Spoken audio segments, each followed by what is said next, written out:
Hello friends, welcome to SSC crackers. इस video में हम लोग दिल्ली पुलिस 2025 एग्जाम के लिए किस टॉपिक का रिवीजन करने वाले हैं, तो स्पोर्ट्स टर्मिनोलॉजी का। तो इस टॉपिक से जो है बहुत सारे क्वेश्चंस आ रहे हैं, स्टूडेंट्स भी बोल रहे हैं कि इस टॉपिक पे वीडियो बनाने के लिए। तो इसमें हम आपको 30 प्लस एमसीक्यू क्वेश्चन का रिवीजन कराएंगे, तो बहुत ही ध्यान से सभी क्वेश्चंस को आप देखेंगे। चलिए, फर्स्ट क्वेश्चन क्या दिया हुआ है, फॉलो ऑन शब्द किस खेल से संबंधित है। फॉलो ऑन, तो जो लोग क्रिकेट देखते हैं उनको मालूम होगा कि फॉलो ऑन जो है ये टेस्ट क्रिकेट में होता है। तो ये जो टर्म है फॉलो ऑन किस में यूज होता है, क्रिकेट में। नेक्स्ट है the term grand slam is associated with which sports. Grand slam शब्द किस खेल से आया है। Right answer tennis. तो टोटल कितने ग्रैंड स्लैम होते हैं, 4 ग्रैंड स्लैम होते हैं, ये आप जानते होंगे। नेक्स्ट है 16 यार्ड हिट शब्द किस खेल से संबंधित है। 16 यार्ड हिट, तो आपको याद रखना है, राइट आंसर होगा हॉकी। 16 यार्ड हिट जो है ये हॉकी में यूज होता है टर्म। नेक्स्ट है डायरेक्ट फ्री किक शब्द का प्रयोग किस खेल में होता है। डायरेक्ट फ्री किक, तो आप क्या कहेंगे, राइट आंसर होगा football, direct free kick. Header शब्द किस खेल से संबंधित है। हेडर शब्द जो है ये किस खेल में यूज होता है, क्रिकेट, फुटबॉल, बास्केटबॉल या हॉकी। तो आप कहेंगे फुटबॉल में यूज होता है header. Plenty shootout, red card, blind side शब्द किस खेल से जुड़े हैं। ये सब टर्म जो है ये किस खेल में आता है। राइट आंसर होगा फुटबॉल।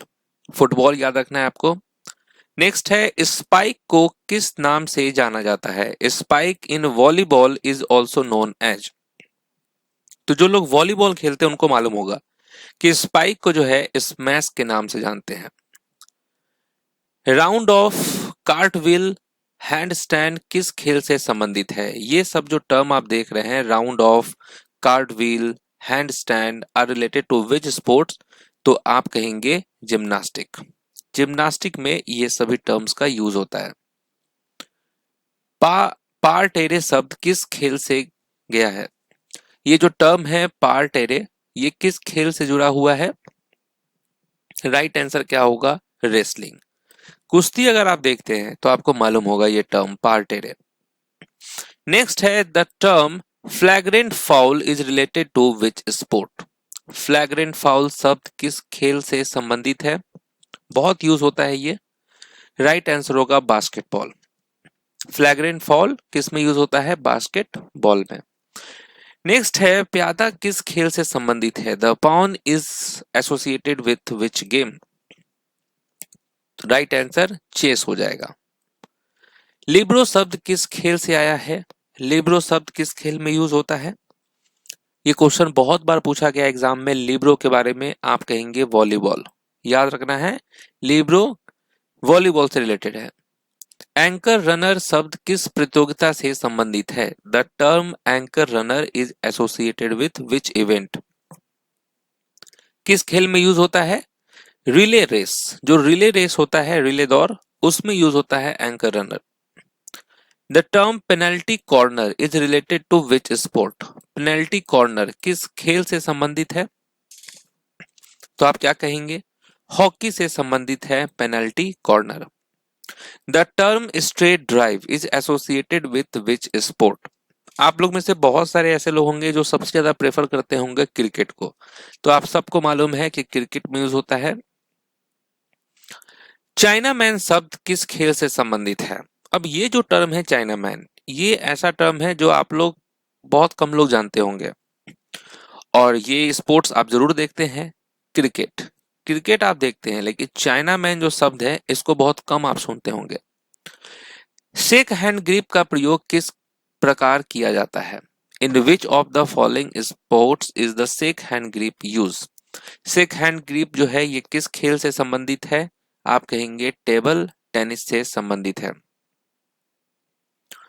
बर्डी, ईगल और अल्बाट्रॉस शब्द किस खेल से जुड़ा है। इस खेल को जो है कहा जाता है पैसों वाला का खेल, रईसों का खेल, और इसका नाम है गोल्फ। ओके। नेक्स्ट है स्टॉपर शब्द किस खेल से संबंधित है। स्टॉपर, किस खेल में हम स्टॉपर यूज करते हैं टर्म, तो राइट आंसर होगा फुटबॉल। फुटबॉल में ये टर्म यूज होता है स्टॉपर। बनाना केक किस खेल से है? The term banana kick is related to which sports? किस खेल में यूज होता है बनाना केक? आप कहेंगे फुटबॉल में यूज होता है। स्कूप शब्द किस खेल से संबंधित है? स्कूप। राइट आंसर क्या होगा? हॉकी होगा। हॉकी में यूज होता है टर्म स्कूप। ड्यूस शब्द किस खेल से संबंधित है? ड्यूस। ड्यूस किस खेल से संबंधित है? आप कहेंगे टेनिस से संबंधित है।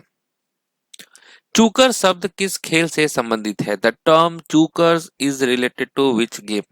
किस खेल में यूज होता है ये? राइट आंसर होगा पोलो। स्लीप शब्द किस खेल से शुरू हुआ है? The term slip is related to which sport? अब देखिए ये भी ऐसा टर्म है जो आप लोग बहुत कम सुने होंगे, हालांकि जो देखते हैं उनको तो मालूम होगा। क्रिकेट यहाँ पर करेक्ट आंसर होगा नहीं, हम लोग विकेट कीपर के बगल में जो खड़ा रहता है स्लिप में खड़ा करा दो, तो स्लिप। नेक्स्ट है बुल्स आई शब्द का प्रयोग किस खेल में होता है? बुल्स आई। बुल्स आई शूटिंग में यूज होता है ये टर्म। बैक स्टिक शब्द किस खेल से संबंधित है? The term back stick is used in which sport?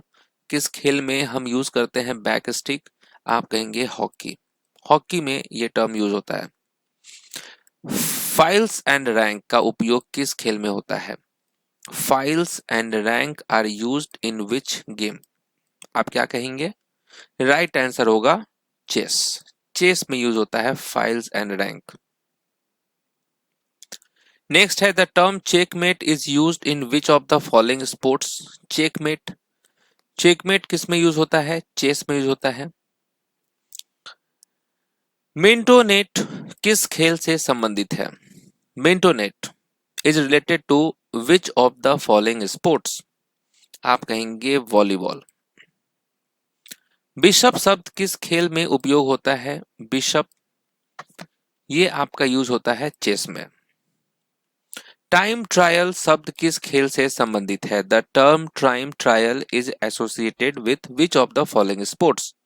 Right answer cycling. Cycling में यूज करते हैं टाइम ट्रायल।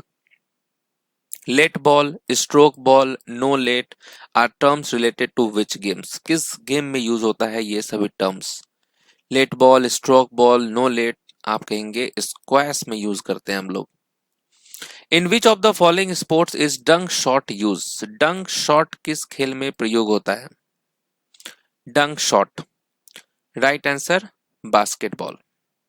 नेक्स्ट है pivoting is related to which of the following sports? Pivoting किस खेल से संबंधित है? किस खेल में यूज करते हैं हम लोग? बास्केटबॉल। फुट फॉल्ट शब्द किस खेल से संबंधित है? फुट फॉल्ट ये भी क्वेश्चन बहुत बार पूछता है। फुट फॉल्ट आप कहेंगे टेनिस में यूज होता है ये टर्म फुट फॉल्ट। तो चलिए यहाँ पर हम लोग स्पोर्ट्स रिलेटेड जो टर्म्स है उसका कंप्लीट रिवीजन कर लिए हैं। मिलते हैं आपसे नेक्स्ट टॉपिक में, तब तक के लिए ऑल द बेस्ट।